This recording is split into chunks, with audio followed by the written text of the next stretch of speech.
Good morning. Welcome to Google I/O.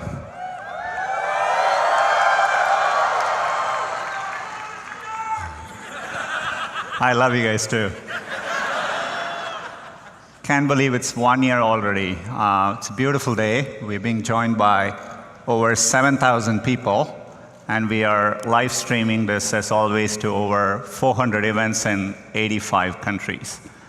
Last year was the 10th year since Google I/O started, and so we moved it closer to home at Shoreline, back where it all began. Seems to have gone well. I checked the Wikipedia entry from last year.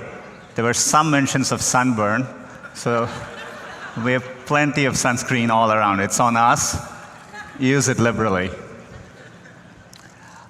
It's been a very busy year since last year, no different from my 13 years at Google. That's because we've been focused ever more on our core mission of organizing the world's information, and we are doing it for everyone, and we approach it by applying deep computer science and technical insights to solve problems at scale. That approach has served us very, very well. This is what has allowed us to scale up 7 of our most important products and platforms to over 1 billion monthly active users each. And it's not just the scale at which these products are working. Users engage with them very heavily. YouTube not just has over 1 billion users, but every single day, users watch over 1 billion hours of videos on YouTube. Google Maps, every single day, users navigate over 1 billion kilometers with Google Maps. So the scale is inspiring to see, and there are other products approaching this scale. We launched Google Drive 5 years ago, and today it is over 800 million monthly active users. And every single week, there are over 3 billion objects uploaded to Google Drive.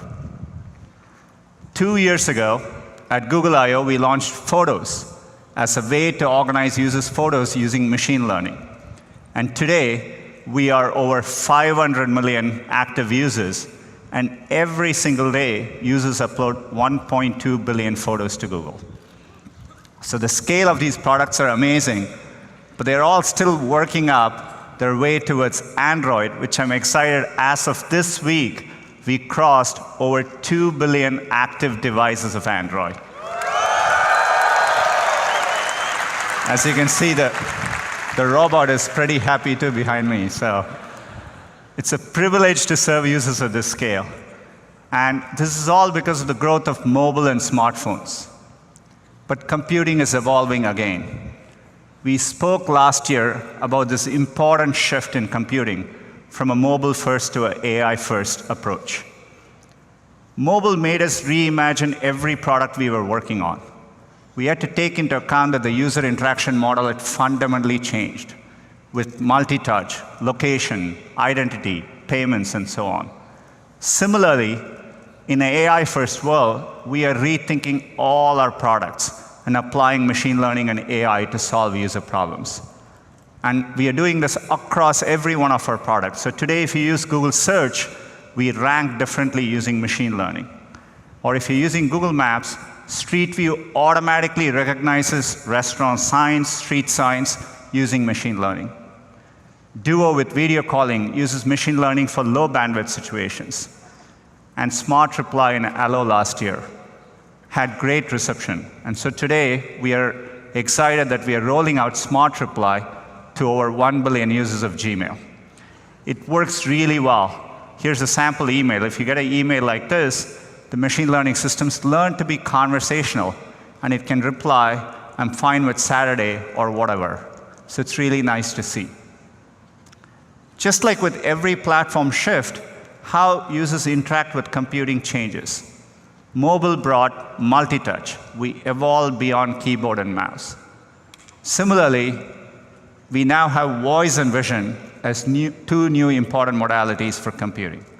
Humans are interacting with computing in more natural and immersive ways. Let's start with voice. We've been using voice as an input across many of our products. That's because computers are getting much better at understanding speech.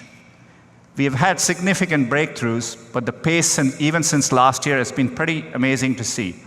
Our word error rate continues to improve, even in very noisy environments. This is why, if you speak to Google on your phone or Google Home, we can pick up your voice accurately, even in noisy environments. When we were shipping Google Home, we had originally planned to include 8 microphones so that we could accurately locate the source of where the user was speaking from. But thanks to deep learning, we use a technique called neural beamforming, we were able to ship it with just 2 microphones and achieve the same quality. Deep learning is what allowed us, about 2 weeks ago, to announce support for multiple users in Google Home, so that we can recognize up to 6 people in your house and personalize the experience for each and every one. So voice is becoming an important modality in our products. The same thing is happening with vision. Similar to speech, we are seeing great improvements in computer vision.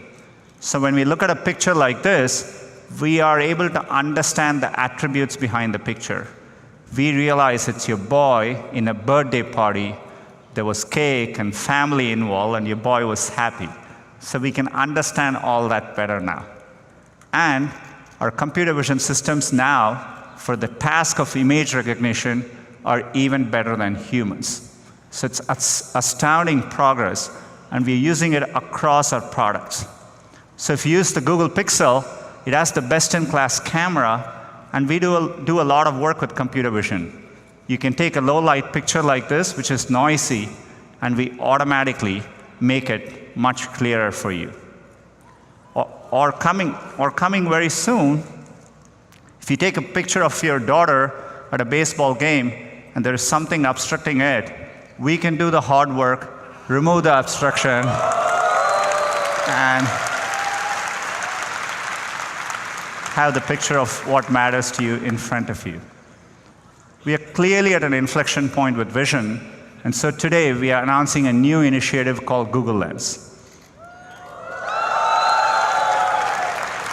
Google Lens is a set of vision-based computing capabilities that can understand what you're looking at and help you take action based on that information. We'll ship it first in Google Assistant and Photos, and it'll come to other products. So how does it work? So for example, if you run into something and you want to know what it is, say a flower, you can invoke Google Lens from your assistant, point your phone at it, and we can tell you what flower it is. It's great for someone like me with allergies. Or if you've ever been at a friend's place and you've crawled under a desk just to get the username and password from a Wi-Fi router, you can point your phone at it,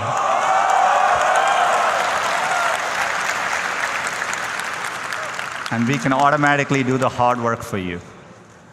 Or if you're walking in a street downtown and you see a set of restaurants across you, you can point your phone, because we know where you are and we have our knowledge graph and we know what you're looking at, we can give you the right information in a meaningful way. As you can see, we are beginning to understand images and videos.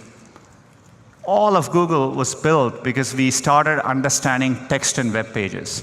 So the fact that computers can understand images and videos has profound implications for our core mission. When we started working on search, we wanted to do it at scale.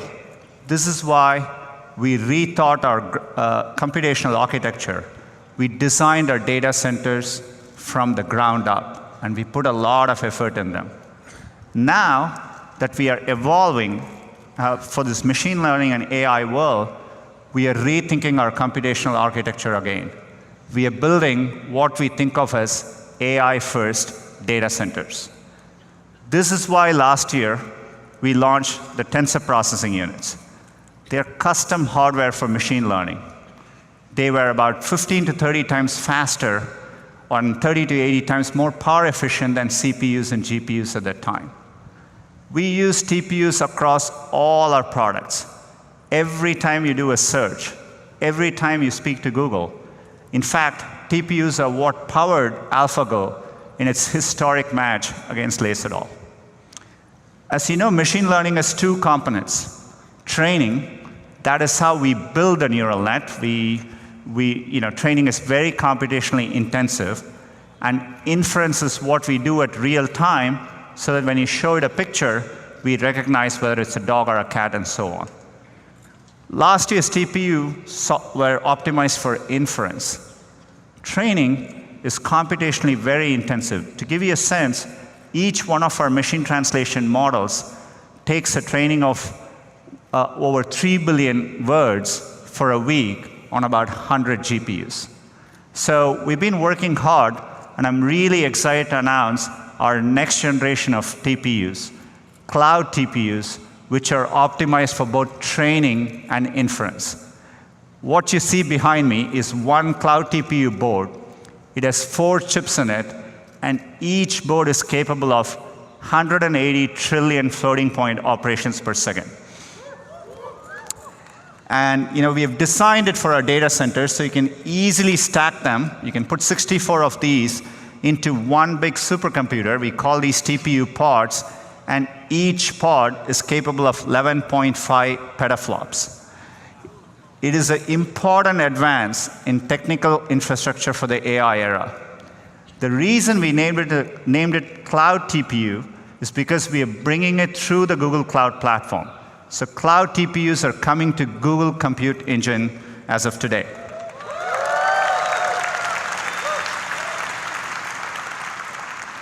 We want Google Cloud to be the best cloud for machine learning. And so we want to provide our customers with a wide range of hardware, be it CPUs, GPUs, including the great GPUs NVIDIA announced last week, and now cloud TPUs. So this lays the foundation for significant progress.